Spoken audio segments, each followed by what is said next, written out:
বিধানসভাত বিৰোধীৰ সমন্বয়হীনতা, চৰকাৰক নহয় বিৰোধীক আক্ৰমণ বিৰোধী। সদনৰ মজিয়াতে কংগ্ৰেছক মুকলি সমালোচনা AIDF TMCৰ। সংখ্যালঘু লোকক প্ৰতাৰণা কৰা কংগ্ৰেছক ক্ষমা খোজাৰ দাবী চেয়াৰমেনৰ। বিধানসভাৰ মজিয়াতো শুকুৰবাৰে পৰিলক্ষিত হ'ল বিৰোধীৰ সমন্বয়হীনতা। বিৰোধীৰ সমন্বয়হীনতা দেখি আনন্দ ল'লে শাসক পক্ষই। উল্লেখ্য যে বিৰোধী দলপতি ৱাজেদ আলী চৌধুৰীসহ তিনিজনকৈ কংগ্ৰেছ বিধায়কে শুকুৰবাৰে অসমত স্থায়ীভাৱে বসবাস কৰি থকা ভূমিহীন, গৰাখহনীয়াগ্ৰস্ত, বানপীড়িত, দুৰ্যোগ পীড়িত আৰু উচ্ছেদিত বৈধ ভাৰতীয় নাগৰিকসকলক চৰকাৰী নীতি নিয়ম অনুসৰি মাটিৰ পট্টা প্ৰদান কৰি স্থায়ী ৰূপত পুনৰ সংস্থাপনৰ ব্যৱস্থা গ্ৰহণ কৰিবলৈ এক বেচৰকাৰী সংকল্প প্ৰস্তাৱ উত্থাপন কৰে। এই সংকল্প প্ৰস্তাৱৰ আলোচনাত অংশগ্ৰহণ কৰে প্ৰতিটো বিৰোধী ৰাজনৈতিক দলৰে একাংশ সংখ্যালঘু বিধায়কে। ৩০ লক্ষাধিক আশ্ৰয়হীন হৈ পৰা লোকসকলৰ সংস্থাপনৰ ব্যৱস্থা চৰকাৰে কৰা নাই। এই ভূমিহীন লোকসকলে অনাই বনাই ঘূৰি ফুৰি য'তেই খালী মাটি পাইছে তাতে আশ্ৰয় গ্ৰহণ কৰিবলৈ বাধ্য হৈছে। উচ্ছেদ কাৰ্য সম্পাদন কৰাৰ সময়ত কোনো লোকৰ যাতে সংবিধান প্ৰদত্ত আশ্ৰয়ৰ অধিকাৰ, ৰাইট টু শেল্টাৰ, জীৱনৰ অধিকাৰ, ৰাইট টু লাইফ আৰু মানৱ অধিকাৰ খৰ্ব কৰা নহয়, তাৰ প্ৰতি চৰকাৰে দৃষ্টি ৰখা উচিত। উচ্ছেদ কৰা মানুহসকল, লোকসকল ক'ৰ? তেওঁলোক ভাৰতীয় নাগৰিক হয় নে নহয় সেইটো প্ৰথমে চাব লাগিব। যদি ভাৰতীয় নাগৰিক হয় তেওঁলোকৰ সংস্থাপন দিয়াৰ দায়িত্ব চৰকাৰৰ, আৰু চৰকাৰৰ নীতি আছে, আইন আছে। সেই আইন আৰু নীতিৰ বলত তেওঁলোকক সংস্থাপন দি তাৰপিছত উচ্ছেদ কৰিব লাগে।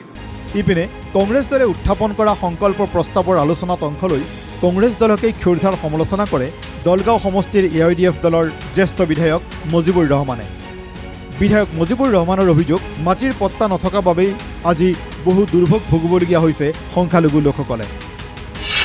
AIDFৰ অভিযোগ, সংখ্যালঘু লোকৰ মাটিৰ পট্টা নথকাৰ বাবে দায়ী কংগ্ৰেছ। বিপৰীতে মুখ্যমন্ত্ৰী হিমন্ত বিশ্ব শৰ্মাক প্ৰশংসা কৰি সংখ্যালঘু লোকসকলক মাটিৰ পট্টা দিয়াৰ ব্যৱস্থা গ্ৰহণ কৰিবলৈ দাবী জনায় AIDFৰ বিধায়ক মজিবুৰ ৰহমানে। ইয়াৰ মাজতে AIDFৰ বিধায়ক মজিবুৰ ৰহমানৰ মন্তব্যৰ তীব্ৰ বিৰোধিতা কৰে নুৰুল হুদাসহ কংগ্ৰেছৰ একাংশ বিধায়কে। আজি আপোনালোকে কৈছে কংগ্ৰেছ দলৰ বিধায়ক হৈ কিনে মাটিৰ পাট্টা দিব লাগে। এই মাটিৰ পাট্টা দিব লাগে বুলি যে কৈছে, এইটো ঘৰিয়ালৰ চকু পানী। মুছলমানক আপুনি বহক, 2 মিনিট বহক, কথাটো ক'ব লাগিব, ক'ব দিব লাগিব। আজি মুছলমান মানুহৰ মাটিৰ পাট্টা নাই, ইয়াৰ কাৰণে জগৰীয়া কংগ্ৰেছ আৰু ইভিকশ্যন কৰাৰ কাৰণে জগৰীয়া বিজেপি। গতিকে মাননীয় মুখ্যমন্ত্ৰী মহোদয়ক মই অনুৰোধ কৰিম, আপোনাৰ দিনে দিনে মই দেখা পাইছো আপোনাৰ অন্তৰখন এতিয়া বহল হোৱা আৰম্ভ হৈছে। এতিয়া অন্তৰ বহল হৈছে। যি কাম কংগ্ৰেছত থকাৰ সময়ত আপুনি মুছলমানক মাটিৰ পাট্টা দিব পৰা নাই, এতিয়া আপুনি বিজেপিত থাকি যদি মুছলমান মানুহখিনিক মাটিৰ পাট্টা দিয়ে, আপোনাৰ নিচিনা ভাল মানুহ আৰু পৃথিৱীত বিচাৰি আমি নাপামগৈ।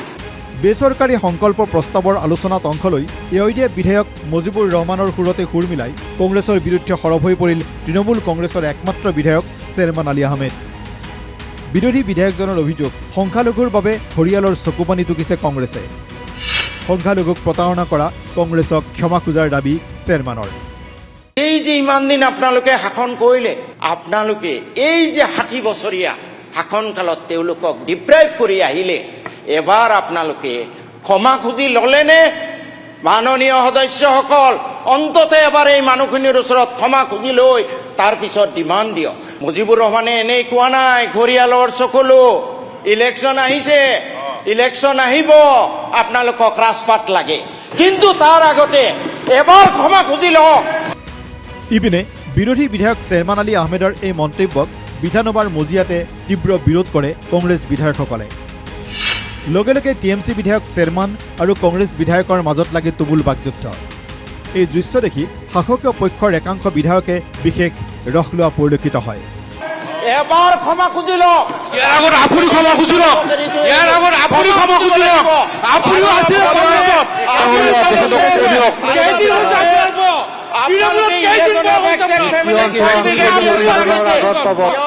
কৰিব পাৰিব, সত্য ডাকিব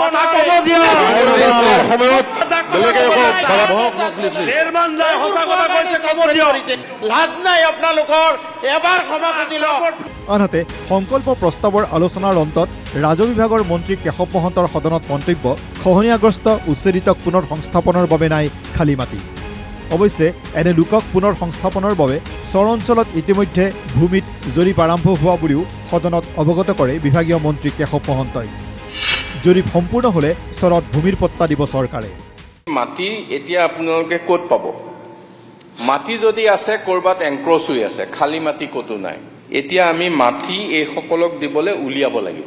আমি চৰ অঞ্চল, চৰ বুলি কওঁতে সেয়া চৰ এতিয়া চৰ হৈ থকা নাই, এতিয়া একেই হৈছে। ইয়াত আমি ছাৰ্ভে আৰম্ভ কৰিছোঁ, চৰত ছাৰ্ভে আৰম্ভ কৰিছোঁ। যেতিয়া ছাৰ্ভে ইতিমধ্যে কিছু সম্পন্ন হৈছে, আমি চেষ্টা কৰিছোঁ এবাৰ সোনকালে চৰৰ ছাৰ্ভেটো শেষ কৰিলে তাত চৰৰ মেপ হ'ব, দাগ নম্বৰ হ'ব, তেতিয়া তাত স্থায়ীভাৱে মানুহক মাটিৰ পট্টন দিব পৰা যাব।